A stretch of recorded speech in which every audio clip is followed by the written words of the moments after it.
Hello and welcome to the latest edition of Tom's Talks, where we talk to Tom ahead of day one at Royal Ascot. A fantastic day of whirlpool action.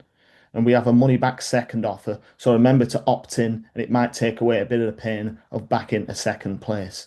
You start off with Lake Forest in the Queen Anne, which looks a hot race with the likes of Rizalian, Notable Speech, Lead Artist, all taking their place in the race. And you ride Lake Forest, who's second behind Inisherin in the Commonwealth Cup last year. How do you think he'll get on?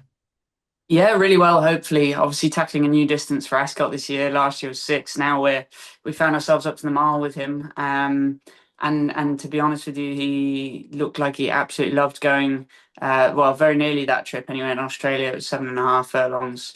Obviously winning the Golden Eagle down there, hitting the line hard.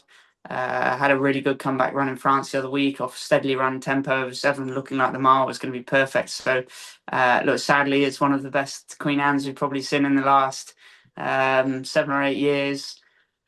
But he's a very talented little horse, and I'm looking forward to starting off the week with him. He's a proper, I think, like a terrier type would be fair to describe him as, and he's got a good bit of ability too. So look, whilst extremely hot race, I think he could be one of the forgotten horses in there, and the fact that obviously all the talking points for the horses in the Lockinge. And look, Rosalian will be hard to beat, no doubt.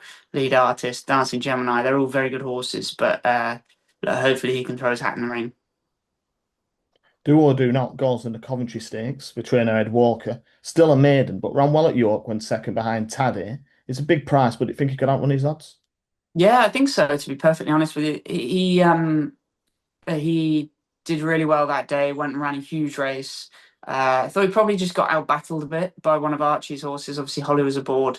And that horse is obviously subsequently one of the ones in here too. But actually, by the looks of it, a bigger price than him. And I thought probably rightly so in that, experience and that probably just got the better of him at York. It was a big run. They pulled away from the field. He's not a winner yet, just more through circumstances than anything else. And look, he does have to step up on what he's done, but he looked like there was still improvement to come. It wouldn't surprise me if he were to outrun his odds by a good way. Balmoral Lady runs in the Group 1 King Charles III Stakes, another really hot race with lots of top contenders. But she's a progressive filly, and she won well at Haydock last time in the Achilles Stakes. Yeah, she did. And look, beat a good field. To she's a funny filly, and the one we've probably always underestimated a little bit in that she's quite small. She's not flash, but went and got the job done the last day, and seemingly has really come to herself this year. So look, a very very tough race. Obviously, you got last year's winner in there at Spora, but they're making the trip from Australia, which is so hard to repeat those efforts. We've found that out with traveling horses the other way around. It's an extremely tough thing to do. So um, look, she'll have to take her career best to a whole nother level. Um, but she'll be trying and grand on the first at Ascot.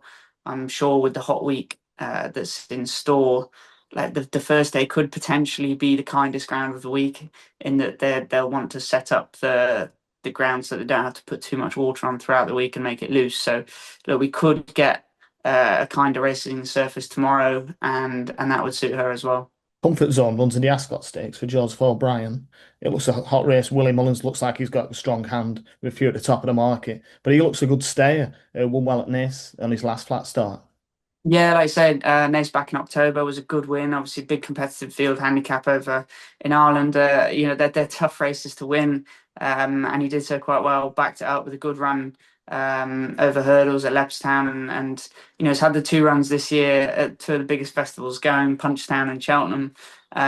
Albeit okay, not running quite so well, but hopefully coming back on the flat sort of reinvigorates him back to that Nace form and can go well. Like I say, Willie has a few in, Joseph has a few in. It's a super competitive race, but it's a battle of the stayers, and the good thing is for us and for him, we know he stays. And I'm sure it'll probably end up being a good old slog that last couple of films, which should suit him.